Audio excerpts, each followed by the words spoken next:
यह प्रसंग ब्रज के रसिकाचार्य से लिया गया है।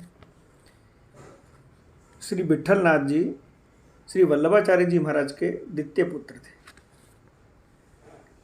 ये ठाकुर सेवा को इन्होंने बड़ा भव्य रूप दिया और पुष्टि मार्ग के लोगों में आकर्षण का एक विशेष केंद्र बन गया।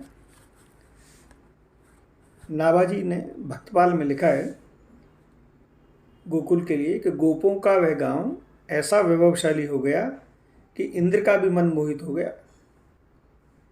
कलयुग में द्वापर जैसी वातावरण की सृष्टि हो गई थी। विशेष बात यह है कि श्री विट्ठलनाथ जी ठाकुर के राग भोग आदि की सेवा स्वयं तत्पर रहते थे। ठाकुर का श्रृंगार अपने हाथ से करते थे, उन्हें वस्त्र और आभूषण धारण कराते, उनकी सैया संवारते और नित्य नए नए उत्सव, नित्य नए रंग राग भांति भांति से उन्हें लाड लड़ाते। इसके कारण उनका घर द्वापर युग के नंदी जी के घर के समान हो गया था। श्री नाभाजी ने श्री विट्ठलनाथ जी के बारे में लिखा कि द्वापर युग में नंद सदन से तुलना केवल उनके वैभव के कारण ही नहीं है। विट्ठलनाथ जी का जो भाव था वो गोपाल और वृषभान नंदिनी के प्रति वैसा ही था जैसा नंद बाबा का था। इसकी पुष्टि एक बड़ी मधुर सी कहानी से होती है जो बहुत दिनों से चली आ रही है। एक बार एक मनिहारी आई विट्ठलनाथ जी के घर चूड़ी पहनाने। विट्ठलनाथ जी ने कहा कि भीतर चली जा, सब बहुओं को पहनाकर पैसे ले जा। उस समय विट्ठलनाथ जी के 7 पुत्रों में से 6 का विवाह हो चुका था, इसलिए उनकी 6 बहुएं थीं। मनहारी चूड़ी पहना कर आई तो बोली 7 बहुओं को पहना कर आई हूँ। विट्ठलनाथ जी ने कहा बहुएं तो 6 हैं और तू 7 को कैसे पहना आई। मनहारी समझी कि गोसाई जी हंसी कर रहे हैं, तो उसने भी हंसकर कह दिया गोसाई जी मैं तो 7 को पहना कर आई हूँ और आप पैसे 6 के देना चाहते हो तो आपकी मर्जी। अरे झूठ काहे को बोले है, पैसे अधिक लेने हो तो वैसे ही मांग ले, तुझे 7 तक गिनती नहीं आती क्या। गोस्वामी जी ने फिर हंसकर कहा। पर मनहारी बोली मुझे खूब गिनती आती है, मैं गोसाई जी झूठ नहीं बोलती, 7 को पहना कर आई हूँ, 7 को, और आप जाकर देख लें। गोस्वामी जी ने सोचा कि मनहारी से क्यों सर मारें, कोई लाभ नहीं है। उसे 7 बहुओं को चूड़ी पहनाने के पैसे दिलवा दिए। अब रात्रि में राधा रानी ने स्वप्न में कहा कि मैं तुम्हारी बहू नहीं हूँ क्या। प्रातःकाल जब सेवा में गए तो राधा रानी के हाथों में चूड़ियाँ देखी तो नेत्र सजल हो गए।